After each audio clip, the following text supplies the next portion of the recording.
Welcome to Tomorrow's World Answers, where we answer your questions straight from the Bible. Many of God's laws are very specific and outline how one should act, speak, and in some instances even governs what we should allow our thoughts to dwell on. This has caused some to ask, are emotions sin? Paul's epistle to the Galatians outlines several character traits that are fruits of God's Spirit. But the fruit of the Spirit is love, joy, peace, longsuffering, kindness, goodness, faithfulness, gentleness, self-control. Against such there is no law. If joy and peace are fruits of God's Spirit, does this mean that when we display sadness or anger, we are at odds with God's Spirit and in some way acting inappropriately? The fruits of God's Spirit are the resultant character traits that we develop when we allow God's Spirit to direct us, heeding His instruction and His law.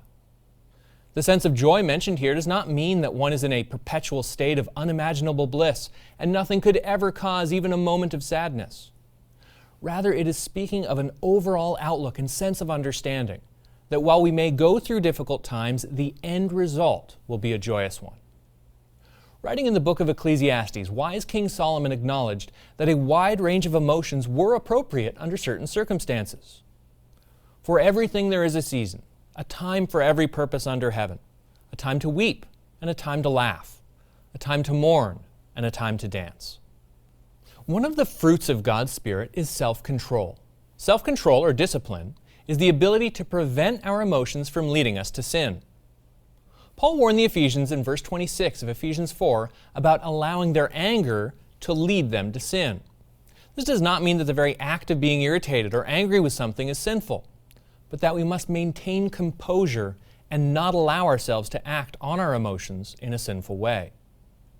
While being careful that our emotions don't lead us to sin, we must also recognize that emotion can lead to great things as well. Paul wrote that he was thankful for having made members of the congregation at Corinth sorrowful. He didn't take pleasure in their guilt and sorrow. He was excited that their sorrow had led to spiritual growth.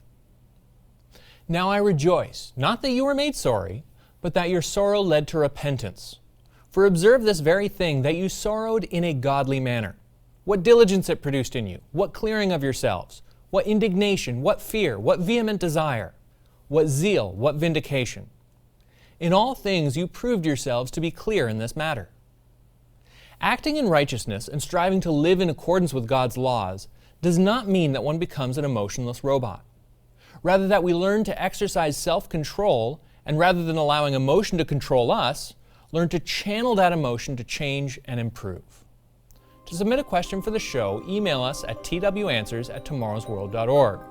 To watch us online, search Tomorrow's World Answers on YouTube. Be sure to subscribe and click the notification bell. You can also visit us online at twcanada.org.